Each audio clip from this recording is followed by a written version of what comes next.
Hi guys, welcome back sa aking YouTube channel.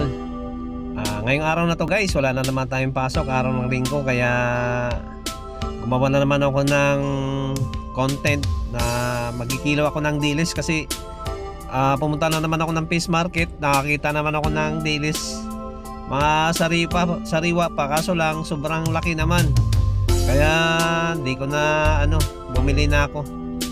Ito nililinisan ko na, tinatanggalan na natin ng tinik.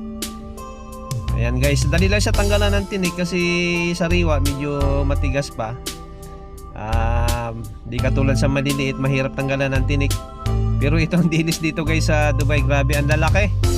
Ayan oh, masarap din to gawing torta, pero napag-isipan ko na magawa na naman ng kinilaw na dilis, kaya ito ginagawa ko na.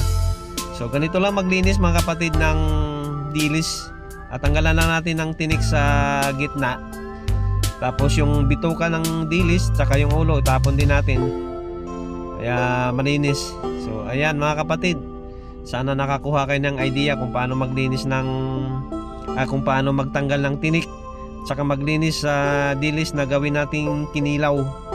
So ayan, madali lang naman siya kung masipag tayo gumawa ng kinilaw, kasi din to, matrabaho din, kaya tiyaga lang. Kung meron tayong tiyaga, ayan, magawa natin yung gusto natin. Ayan mga kapatid, sariwa ng dilis, bali kalahating kilo lang to kasi ang isang kilo parang marami na yata. Kaya bumili na lang ako ng kalahati. Ayan, tamang-tama pang kinilaw. Ayan guys, sarap din to pulutan sa mga mahilig mag-shot puno, mga ganitong klaseng kinilaw. Sa probinsya kasi madali lang ang kinilaw doon kasi tumatalon-talon pa yung dili sa dagat talaga. Yung iba nga sinusubo na lang sa bibig. Sarap. Ito di mo pwede isubo to kasi sobrang laki. Ayan, grabe ang lalaki ng dilis dito. Pero madali lang siya linisin mga kapatid. Ayan oh, biyakin mo lang, tanggalan mo lang yung tinik, ganun lang kadali. Ayan, pagkatapos ito hugasan ko lang to sa suka 3 beses na may pipigyan lang natin. Hiwa-hiwain ko muna kasi guys sobrang laki. Yan, kasi pag hindi ko hiniwa, pag hindi ko siya pinutol-putol, malaki, kahit nakahiwalay-hiwalay na siya, malalaki pa rin. Pangit kainin ang malalaking kinilaw, kaya ito hiniwa ko siya ng 3 hiwa. So ayan mga kapatid, ganyan lang mga kapatid paggawa ng kinilaw na dilis. Ayan, paborito to sa mga manginginom, pulutan. Ayan, meron kang dito, gin or lambanog sa probinsya. Naku, sarap nito, paborito ng mga manginginom sa probinsya guys. So hugasan ko na siya sa suka. Ayan, pipigaan lang, wag masyadong piga masyado para hindi madurog. Yung tamang piga lang. Ayan, kasi para matanggal yung langsa. Alam naman natin ang dilis is malangsa. Ayan, pipigaan natin siya sa suka. Wag natin hugasan ng tubig mga kapatid. Suka lang talaga. Suka lang ang panlinis dito ha, wag tubig. Kasi pag tubig, hindi masarap ang kinilaw, kasi yung laman ng isda pinasok ng tubig. So maganda talaga ang panglinis natin is suka. 3 beses lang natin siya pigyan ng suka. So ayan, para maglasa talaga siyang kinilaw. Huwag natin hugasan ng tubig guys. Ganito lang ang paggawa ng kinilaw. Gumawa na ako nito dati, kaso lang matagal na. So mga hindi nakapanood, ito na naman, gumawa na naman ako.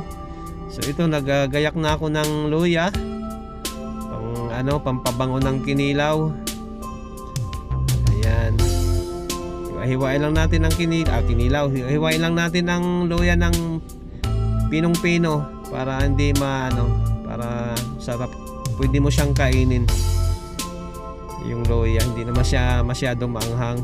Ako kinakain ko tong luya eh. Pag sumama sa kinakain ko sa kinilaw. Kasi maliliit naman ang hiwa. So ayan guys, ganun lang pag guys, hiwa tayo ng sibuyas.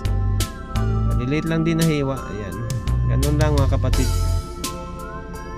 Ayan, dandahan lang din tayo kasi para hindi tayo masugatan.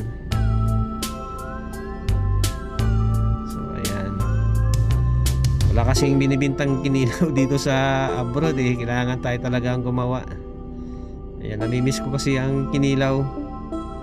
Ayan.